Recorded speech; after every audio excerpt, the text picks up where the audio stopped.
Saudara dituding karena menganiaya siswa hingga terluka, seorang guru sekolah dasar di Konawe Selatan, Sulawesi Tenggara terpaksa berurusan dengan hukum. Supriyani yang mengajar di SD Negeri 04 Baito, Kabupaten Konawe Selatan, kini mencari keadilan. Supriyani bersikeras tidak melakukan tindakan yang dituduhkan, sementara pihak keluarga korban justru berkata sebaliknya. Kasus ini pun telah memasuki masa persidangan.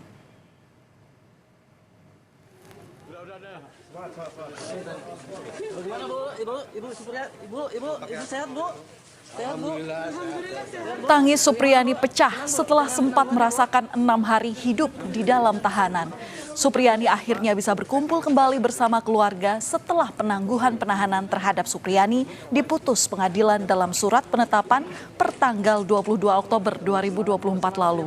Majelis hakim menilai terdakwa masih memiliki seorang anak balita yang perlu diasuh. Atas kasus yang menimpanya, Supriyani kembali menegaskan jika dirinya tidak melakukan perbuatan yang dituduhkan terhadapnya. Bagaimana Bu? Ibu Supriyani, Ibu sehat Bu? Sehat Bu? Alhamdulillah Sehat Bu? Bagaimana Bu? Senang Bu? Jangan penangguhannya Bu? Ibu senang Bu ya? Jangan penangguhan Bu?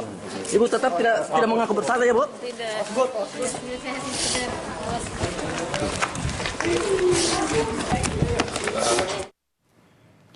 Dukungan terhadap Supriyani pun mengalir dari para rekan sesama guru. Sejak Supriyani menjalani sidang perdananya, para guru ramai-ramai mendatangi Pengadilan Negeri Andoolo, Konawe Selatan, Sulawesi Tenggara. Mereka melakukan aksi ini sebagai bentuk solidaritas. Para guru ini juga berharap Supriyani bisa segera dibebaskan. Karena dia tidak bersalah. Sudah jelas dia tidak bersalah. Kapan tidak bebas ini hari akan kita kembali lagi. Kita kembali lagi. Tidak akan kita berhenti sebelum dia bebaskan dia. Karena dia tidak bersalah. Iya, dia tidak bersalah sama sekali. Dan di tengah proses hukum yang tengah menjerat Supriyani, sebuah insiden terjadi. Mobil yang sering ditumpangi Supriyani saat datang ke pengadilan ditembak oleh orang tak dikenal. Kaca mobil retak dan berlubang. Saat kejadian, mobil tengah dikendarai oleh PJ Kepala Desa Ahuangguluri, Herwan Melangga, yang hendak menuju kantor Camat Baito. Peristiwa pada tanggal 28 Oktober itu pun menuai kecurigaan. Polisi diminta untuk menyelidiki kasus ini. Datang menyampaikan informasi bahwa dia membawa mobil, sementara membawa mobil kemudian dia mendengar suara yang keras gitu menghantam mobil, suara keras menghantam mobil. Kemudian berhenti dan melihat bahwa ada benturan di kaca mobil. Kemudian setelah itu dia melihat ada orang yang lari ke arah semak-semak itu pakai baju putih sambil menunduk. Di situ ada semacam yang mengenai kaca itu, dan kami duga bahwa itu adalah peluru. Di saat bergulirnya kasus Supriyani dan juga dugaan perusakan atau bahkan ada juga yang menyebutnya penembakan pada mobil Camat Baito yang kerap membantunya, sang camat justru kini dicopot. Bupati Konawe Selatan, Surunudin Dangga, mencopot Sudarsono Mangidi dari jabatannya sebagai Camat Baito dengan alasan tidak pernah melapor terkait polemik perkara Supriyani kepada Bupati. Menurut Surunudin, mestinya camat segera berkoordinasi dengan atasannya untuk mengambil langkah-langkah konkret dalam menyelesaikan masalah. Tidak melapor, jadi kita hanya melihat dari, makanya kalau camat main medsos ini, wah repot ini. Semua masalah kita tidak tahu. Jadi camat juga ada keliruan. Yang kedua, untuk menyelesaikan ini sudah sulit karena sudah dianggap pro kok salah satu. Ini kan masyarakat baik itu dua-dua. Dua-dua ini kita harus perlakukan sama.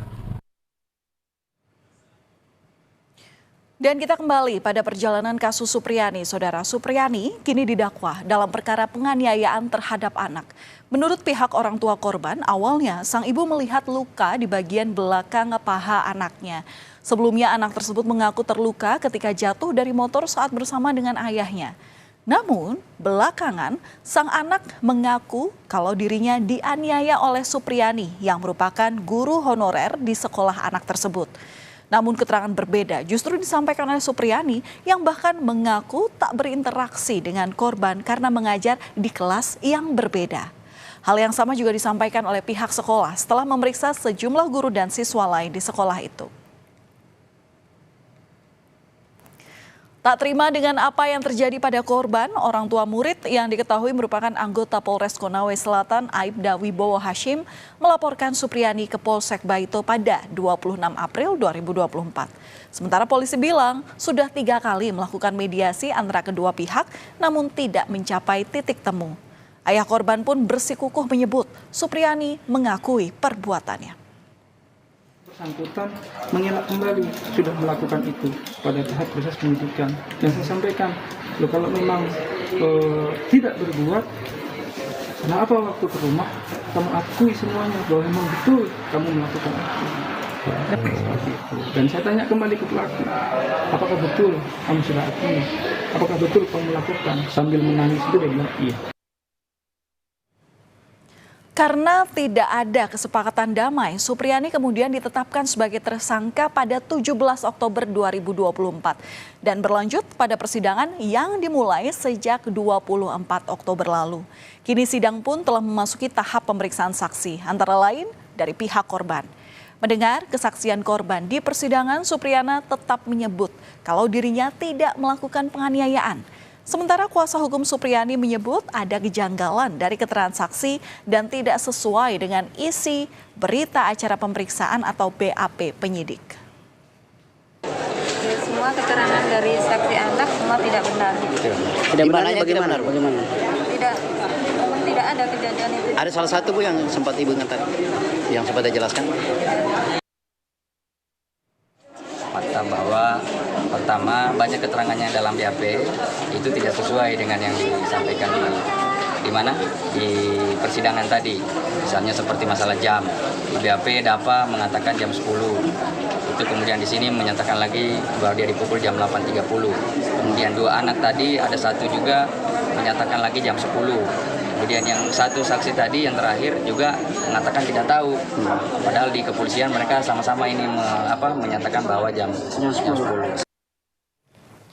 Gara-gara terbelit atas kasus ini, asa Supriyani untuk menjadi guru P3K hampir pupus. Guru PPPK atau pegawai pemerintah dengan perjanjian kerja berarti menjadi aparatur sipil negara yang bekerja sesuai dengan perjanjian yang berlaku. Hal ini telah diimpikan Supriyani yang telah 16 tahun mengajar sebagai guru honorer. Namun informasi terbaru yang dikabarkan Ketua Persatuan Guru Republik Indonesia Abdul Halim Momo menyatakan bahwa Supriyani sudah diangkat sebagai PPPK atau P3K melalui jalur afirmasi. Berdasarkan pernyataan Menteri Pendidikan Dasar Menengah Pak Profesor Dr. Abdul Muti hari Rabu tanggal 23 Oktober tahun 2024, beliau itu mendapatkan dari tes ujian P3K afirmasi. Afirmasi itu jadi dia tidak pakai standar nilai. Misalnya kan harus passing grade, jadi tidak pasti passing grade lagi. Yang penting dia ikut ada nilainya, itu yang dimaksud dengan afirmasi. Jadi dia sudah terjamin Pak masuk? Ya sudah terjamin, insya Allah sudah terjamin. Menyoroti kasus ini, Menteri Pendidikan Dasar dan Menengah atau Mendikdasmen Abdul Muti berencana akan bertemu langsung dengan Kapolri Jenderal Listio Sigit Prabowo. Apabila tak ada halangan, Muti mengatakan pertemuan dengan orang nomor 1 di institusi Polri tersebut akan digelar pada pekan ini. Dan itu bukan hanya beliau ya, kasus yang seperti itu kan juga terjadi di tempat lain. Karena itu kami ingin menyelesaikannya dari hulu. Dan kami sudah komunikasi non formal dengan Pak Kapolri terkait dengan persoalan ini, dan insya Allah dalam minggu-minggu ini kalau waktunya cocok kami akan bertemu silaturahim dengan Kapolri. Dipolisikannya Supriyani membuat kalangan pengajar khawatir dalam menjalankan pekerjaan mereka untuk mendidik para siswanya. Sementara dalam kasus ini, kedua belah pihak bersikukuh pada pendapatnya masing-masing. Semoga kasus ini bisa diputuskan dengan seadil-adilnya.